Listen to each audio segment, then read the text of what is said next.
We're all excited to see who the Kraken get in the expansion draft coming up next summer, but the next big step for Seattle is hiring a head coach.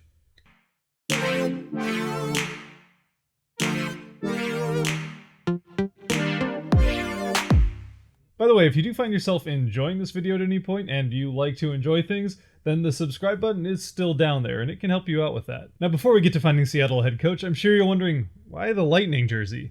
Well, for one, it's because let's just say I have a vested interest in how the Lightning do in the playoffs this year, and also because this is none other than Spokane's own and potential future Kraken, Tyler Johnson. Now, when it comes to picking a head coach, I'm sure the first thing you're wondering is what even makes for a good head coach in the NHL? And as with most things, that kind of depends on who you ask. But as far as I'm concerned, the most important thing for a head coach to be able to do is to create a winning culture within a team by establishing a team identity, i.e. a hard-hitting, defensive-minded team that's not going to let in a whole lot of goals or even shots on goal. Or maybe it's a highly skilled, fast-paced offense. Or ideally some combination thereof, because if you can't score points, then you're not going to win a whole lot of games regardless of how good you are on defense.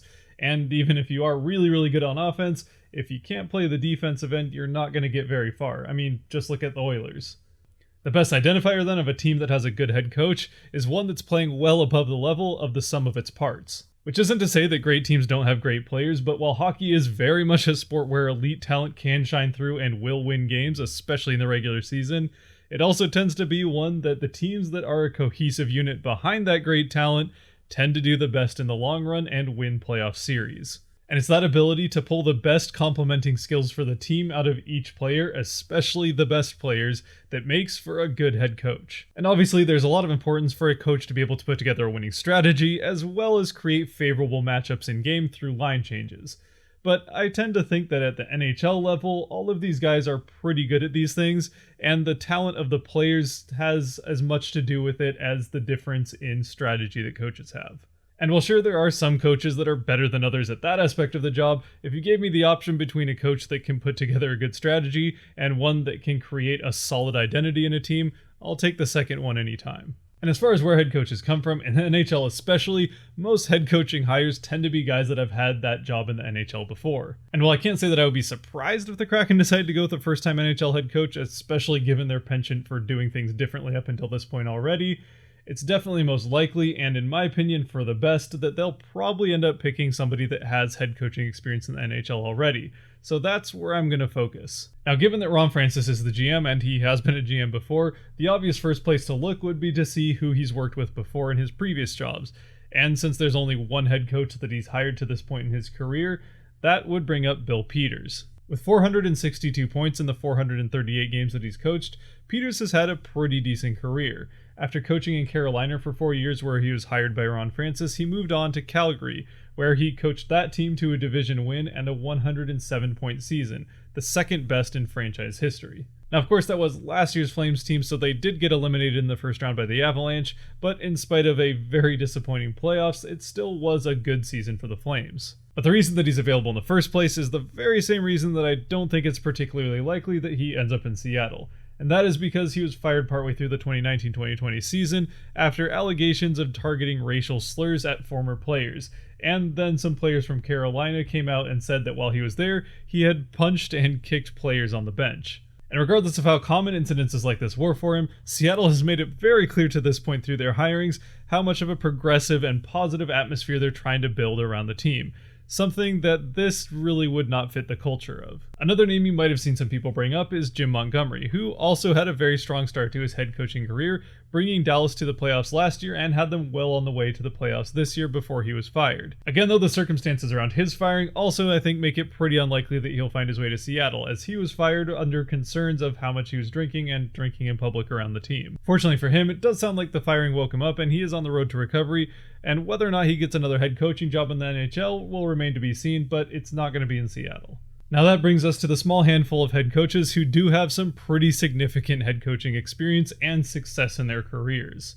starting with Mike Babcock. In his extensive head coaching career to this point, Babcock has 700 wins, 418 losses, 19 ties, and 164 overtime losses. And yes, since ties haven't been around since 2004, the fact that there are 4 numbers in that record line show just how long his career has been. His nearly 1,600 points in 1,300 games coached give him a very strong 608 points percentage that is one of the best that you'll find out there right now available. In his first season as a head coach, he would take the Anaheim Ducks to the 2003 Stanley Cup Finals, and although he would lose, he would be back there again in 2008 with the Red Wings, where they would lose again, but then he would get his Cup victory in 2009 again with the Red Wings. He would end up spending 10 years in Detroit, taking the team to the playoffs each of those 10 years and winning 5 division titles before moving on to Toronto, where he would coach the Leafs to the playoffs 3 of the 4 full seasons that he was there, getting 3rd in the division each time and twice accumulating over 100 points. So with 13 trips to the playoffs, 3 Stanley Cup Finals appearance, and 1 win,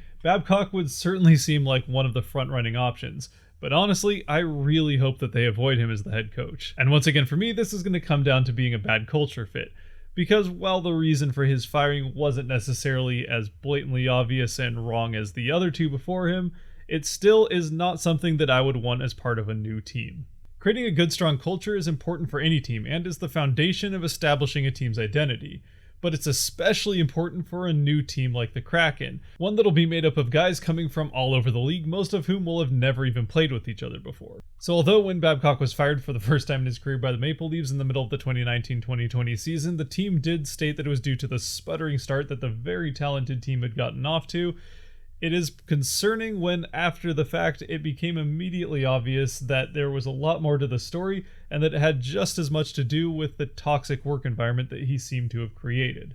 Over time, there were multiple reports that surfaced that some players didn't like playing for Mike Babcock and that veteran players didn't really want to play for a team coached by him, which probably mostly has to do with his old school, somewhat hard-ass style of coaching. And not that there's necessarily anything wrong with that, but you also have to be able to adapt with the times to some extent, which it seems like he hasn't really been able to do. The most glaring and eye-opening story that came out, though, and the one that would for sure have me avoiding him as Seattle's new head coach, was the one about Mitch Marner, when, in his then rookie year, Babcock demanded that Marner make a ranked list of who the hardest and least hard-working players on the team were. Now, while this in and of itself seems like a pretty questionable thing to ask of a rookie to do, and also seems counterproductive to establishing a strong team environment, the big problem came when he then read that list to the rest of the team. Fortunately for Marner, and likely as a testament to just how the other players felt about Babcock, none of them blamed him especially for it and recognized that he didn't really have that much choice in the matter. And while it doesn't seem to have affected Marner's career too much, it is clear that there are still some players that were involved that did not forget about it. And again, while the Leafs under Babcock did manage to be pretty good in the regular seasons, largely due to the individual talent of the players on the team, once they got to the playoffs, it's been a different story for Toronto. To a point even where Ovechkin came out and said that it seemed like the Leafs were playing more for themselves as individuals than they were as a team trying to win a cup. Babcock's teams have had success, and although there is some question about whether or not he will find another head coaching job in the NHL, I think he could find a pretty good role if there's a team that has some veteran talent that just hasn't really been focused. But I do not think that he is the right option for a brand new team, and I really hope to not see him in Seattle. Fortunately for the Kraken, though, if it's the amount of experience that is the main focus of finding a new head coach, there is another option to Babcock, and that is Peter Laviolette. With 1,422 points in his 1,210 games, Laviolette again has a very respectable 588 points percentage. Plus, on top of that, in the 15 full seasons that he's coached, he's never had a team finish worse than 4th in the division and has made it to 11 playoffs. Laviolette got his head coaching career started with the Islanders in New York for 2 seasons, before moving on to Carolina, where he was behind the bench for a team captained by some guy named Ron Francis, who happened to be in his final year of his playing career. And then in his second year in Carolina, and the year after Ron Francis retired, he would coach that team to a division win and then a Stanley Cup win. After his time in Carolina, he would go on to have extended stays in both Philadelphia with the Flyers, as well as Nashville with the Predators, eventually taking both of those franchises to the Stanley Cup Finals, although he would lose both of them, eventually matching Babcock's 1 Stanley Cup win in 3 appearances. Now, it could be pointed out that while there is a pattern of success by taking 3 different franchises to the Stanley Cup Finals, there is also a pattern of regression after going to those finals with each of the franchises. In Carolina, after that Stanley Cup victory, the team would end up missing the playoffs each of the next 3 years, eventually leading to Laviolette's departure halfway through that third season. In Philadelphia, while they did follow up that finals appearance with back-to-back 47-win seasons, they would fail to make it out of the second round on both of those occasions. And in Nashville again, there would be some regular season success in the years that followed their finals appearance, winning the division each of the next 2 years and even winning the President's Trophy the year following their finals appearance. But again, those two teams would struggle in the playoffs, only winning one series between the two trips. In the end though, I still certainly think that Laviolette is one of the best current options available, and I would be excited to see him here in Seattle. He's been to the top, and it would seem like a plus that he's worked with Ron Francis before, even if the power dynamic has now switched from player-coach to GM-coach. Next up is Bruce Boudreau. Tongue twister of a name aside though, Boudreau has coached his teams to 1,249 points in just 984 games, for a very impressive 635 points percentage, which is easily the highest of any coach available. So if your main concern is regular season success and getting to the playoffs, this is probably your guy. He's coached 4 teams to 50-plus win seasons and accumulated over 100 points in 8 of the 9 seasons that he coached a full 82 games. The big warning sign for Boudreau, though, is his team's playoff performances. Because while he has been to the playoffs 10 times, his teams have gotten knocked out in the first round 6 times and have only made the conference finals once, never making it to the Stanley Cup. Though I suppose to be fair, while the ultimate goal is to win it all and to hoist that Stanley Cup, it is still probably better to lose in the playoffs than to not be there at all. Plus, for what it's worth, I think that it's a positive that Boudreau has with him a reputation for being a little bit more of an animated character on the bench, and could definitely be the type of guy to bring a new team together. And that brings us to Jaroslav Gallant, who has 595 points in 541 games coached for a 550 points percentage, which is the lowest of any of the guys that I would consider to be a frontrunner at this point. Like Babcock and Laviolette, Gallant got his first chance as a head coach back in the early 2000s with the Blue Jackets. Although that being said, for him, it did not go particularly well. In those 3 seasons, the Blue Jackets were mediocre at best and never made the playoffs, eventually leading to his firing. After that, he bounced around for a while as an assistant coach in the NHL with the Canadian Olympic team and with some junior teams before eventually finding his way back to a head coaching gig in the NHL with the Florida Panthers. In his first year in Florida, he would end up bringing the team to the doorstep of the playoffs, but ultimately missing in spite of a 91-point season. The year that followed, though, he would take the team to a division title and a still franchise-best 103-point year. And then, again, after taking the team to the best year in the franchise's history, he would end up getting fired 22 games into the next season after the team started 10-11-1. Now this is where I tell you that this is absolutely the guy. This is the guy that I want Seattle to hire, and I honestly hope that they do it as soon as possible. But why, you might ask? I mean, I certainly haven't done a very good job of selling him to this point. Well, that is because in April of 2017, he was hired as the first head coach of the Las Vegas Golden Knights, and I think we all know how that turned out. As you might be aware, after having helped build the team, he would coach them to a 51-win, 109-point season that would see them go all the way to the Stanley Cup Finals, although they would end up losing to the Washington Capitals. And sure, hindsight is 20/20, and it turns out that that team was pretty good, but keep in mind that going into the season, nobody was expecting very much from Vegas. They were at best seen as a bubble playoff team. After a 43-win, 93-point second season that would end up coming to an end in the first round of the playoffs due to a crazy series and Game 7 comeback by the San Jose Sharks, Gallant would end up getting fired partway through this last season, in spite of the Knights being well within the playoff mix. And while it isn't always easy to tell how much of an impact a coach has on the success of a team and how much of that success or failure is the players, it's very hard to ignore the impact that Gallant had on this team in their first season, especially considering that these guys, once again, mostly hadn't played with each other before. Even regardless of the team well outperforming what anybody realistically expected of them, Gallant took a team made up of cap dumps and cast-offs from all around the league to the Stanley Cup Finals. And even if for some reason you still want to downplay the impact that he had on the team that year, he did end up winning the Jack Adams Award, which goes to the Coach of the Year. And it was not a particularly hard decision. And of course, he might point to the fact that out of his control, the team may have been galvanized going into the season due to the tragedy that happened in Las Vegas with the shooting leading up to the season. But something like that could have just as easily have served as a massive distraction, especially for a new team given different leadership. And again, he was there for the entirety of the forming of this team and played a massive role in their ascension to becoming one of the best teams in the NHL.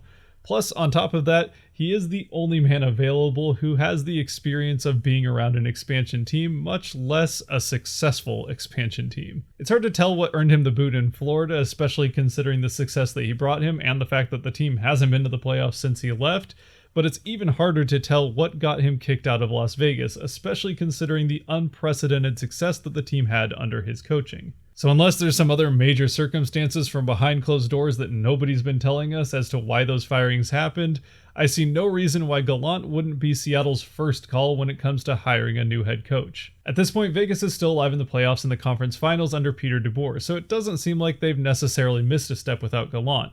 But at the very least, if Seattle wants a sneak peek into what made Vegas a success right out of the gate, Gallant can provide just that. Regardless though of who the head coach might be, the other big question is when we can expect to see this hiring happen. And the answer is we don't really know. It could honestly happen at any point in the next 10 months. But if they do want to hire Gallant or one of these other guys that's available, they might want to do it sooner rather than later before other teams start to snatch up head coaches preparing for the 2020-21 season. Though that being said, I suppose it is fair that some of these coaches might not necessarily want to sign up with Seattle right away in hopes that they might get a gig in the league going into this season as well. And as I mentioned before, Vegas hired Gallant in April, just a few months after he was fired from Florida and just a few months before their expansion draft. So if I had to guess as to a time frame when I would expect Seattle to make a hiring, it probably will be in the spring upcoming. Which of course does open up the option that Seattle's first head coach might start this next season coaching for another team and find their way out by the mid-season mark. And don't worry, if this does prove to be the case and the team does wait to hire a coach until the spring, he will still have plenty of time to get to know the organization before Ron Francis starts wheeling and dealing leading up to the expansion draft. As for right now, all I can say for sure is that the team is very unlikely to give us any idea of who they're looking at until a hiring is actually made. So for now, as with pretty much all things Kraken, all we can do is speculate in anxious anticipation for the summer and fall of 2021. With that said, as always, if you have made it to this point, thank you very much for watching. If you did like this video, let me know by hitting that thumbs up down below, or maybe even hitting the subscribe button. Otherwise, I would love to hear your thoughts on who you hope to see as Seattle's first head coach down in the comments section below. Otherwise, I hope to see you next time. Stay safe out there and be good to each other. Peace!